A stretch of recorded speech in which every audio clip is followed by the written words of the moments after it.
Geopolitical development हुई है जिसका इतिहास जानना आपके लिए बहुत ही इंपॉर्टेंट है, तभी आप पूरे साउथ एशिया की जो पॉलिटिक्स है, न्यूक्लियर वेपन्स को लेकर जो पॉलिटिक्स है, प्रॉपर्ली समझ पाओगे। आपने देखा होगा यूएसए ने हाल ही में पाकिस्तान को शांत करने के लिए यह कहा है कि हमको कॉन्फिडेंस है कि आपके न्यूक्लियर वेपन्स बिल्कुल सिक्योर है। यहां पर आप देख पाएंगे, एक और आपको आर्टिकल दिखेगा, US confident in Pakistan nuclear assets are secure. अब ये जो बात बोली है ना कि हमें यकीन है कि पाकिस्तान के न्यूक्लियर वेपन सेफ है, ये इसलिए बोलनी पड़ी यूएसए के सेक्रेटरी ऑफ स्टेट के रिप्रेजेंटेटिव को, क्योंकि रिसेंटली जो बाइडेन ने एक पब्लिक गैदरिंग के दौरान दुनिया के सबसे खतरनाक देशों में से एक है, उसके अलावा इन्होंने हिंट ये भी दिया कि पाकिस्तान के न्यूक्लियर वेपन्स सुरक्षित हाथों में नहीं है। उसके बाद हमने देखा कि पाकिस्तान में शहबाज शरीफ, इमरान खान, इनके आर्मी जनरल्स सब लोग एक सुर में ये बात बोले कि यूएस यहाँ पर गलत काम कर रहा है, यूएस गलत तरीके से पाकिस्तान की इमेज खराब कर रहा है। इनके हिसाब से, पाकिस्तान के लोगों के हिसाब से इनके न्यूक्लियर वेपन्स 100% सेफ है ना। आप एक बात है ना, उसमें ये नहीं बोला कि Pakistan is a safe country. जो वो बात बोली थी Pakistan is one of the most dangerous countries in the world, उस पर यूएसए ने कुछ सफाई नहीं दी। यूएस ने सिंपली यहाँ पर यह कहा है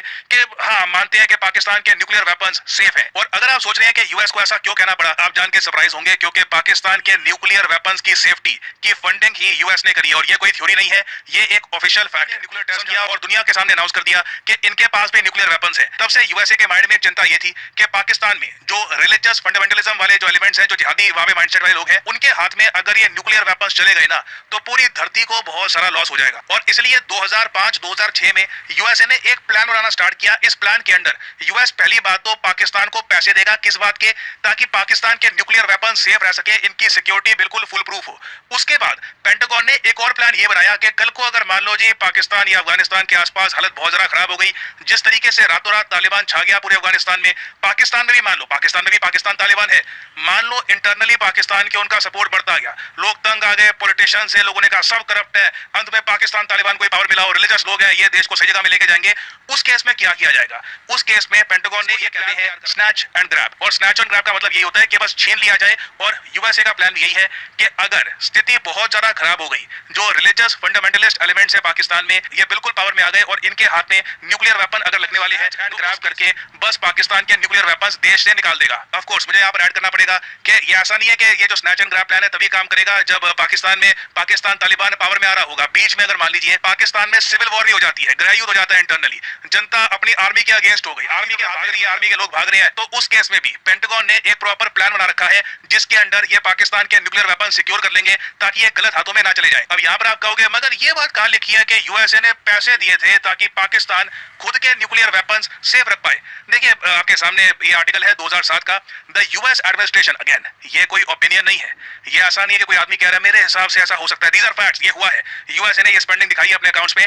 यूएसए ने 2007 तक करीब $100 मिलियन खर्च दिए थे पाकिस्तान को सिक्योरिटी प्रोवाइड करने के लिए, इनके न्यूक्लियर प्रोग्राम के लिए।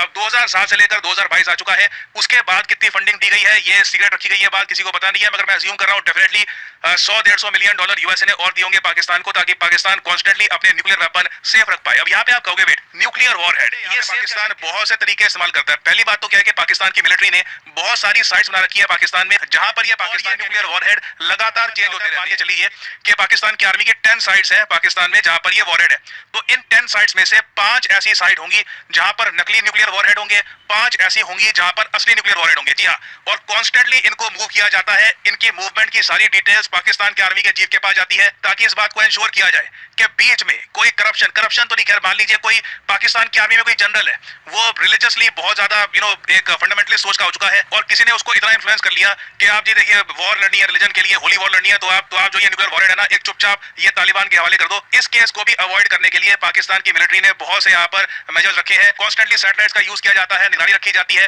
ताकि कभी भी पाकिस्तान के न्यूक्लियर वेपन गलत हाथों में ना पहुंच जाए। और यूएस करता है, कई रिपोर्ट्स ये भी क्लेम करती है कि रेगुलर बेसिस पर सीआईए के जो एजेंट्स हैं ये भी जाते हैं इन साइट्स पर और इंश्योर करते हैं कि पाकिस्तान के न्यूक्लियर वेपन्स लगातार रोटेट किए जा रहे हैं। हालांकि यूएसए में एक सेगमेंट ये भी है जो मानता है कि ये सब करने के बावजूद भी क्या पाकिस्तान के न्यूक्लियर वेपन्स 100% सेफ है या नहीं। मगर प्रॉब्लम यही है कि पाकिस्तान जैसे कंट्री में आप 100% सेफ कुछ कह नहीं सकते, कभी भी एक छोटा सा लूपहोल हो सकता है और उसकी वजह से बड़ी तबाही हो सकती है। बट जब ये रिपोर्ट्स इनिशियली आई कि यूएस खुद ध्यान रख रहा है पाकिस्तान के न्यूक्लियर वेपन्स का, उस वक्त इंडिया के जो उस वक्त के नेशनल सिक्योरिटी एडवाइजर है, जो पोस्ट आज के समय संभाल रहे हैं डोवाल साहब, उस वक्त संभालते थे एम के नारायणन साहब, इनको भी यूएस ने एविडेंस दिखाया कि देखो ये पाकिस्तान के न्यूक्लियर वेपन्स है, हम भी इन्वेस्टेड है, हम इनको पैसे दे रहे हैं, हम इंश्योर कर रहे हैं कि इनके न्यूक्लियर वेपन्स गलत हाथों में ना जाए। और फिर इंडिया ने भी स्टेटमेंट दी कि हाँ हमारे हिसाब से पाकिस्तान के न्यूक्लियर वेपन सेफ है। मगर जो बाइडन जो बहुत लंबे समय से यूएसए में पावर में रहे हैं, चाहे वाइस प्रेसिडेंट के रूप में या प्रेसिडेंट के रूप में, इन्हें इन्स एंड आउट्स पता है। ये बात बाइडन अच्छे से समझते हैं। और इंटरेस्टिंगली जब ये वाइस प्रेसिडेंट थे यूएसए के, तभी यूएसए ने मिलियंस ऑफ डॉलर्स दिए थे पाकिस्तान को इनके न्यूक्लियर वेपन सेफ रखने के लिए। तो कहीं ना कहीं देखो, जो बाइडन को एक डर तो हमेशा रहा होगा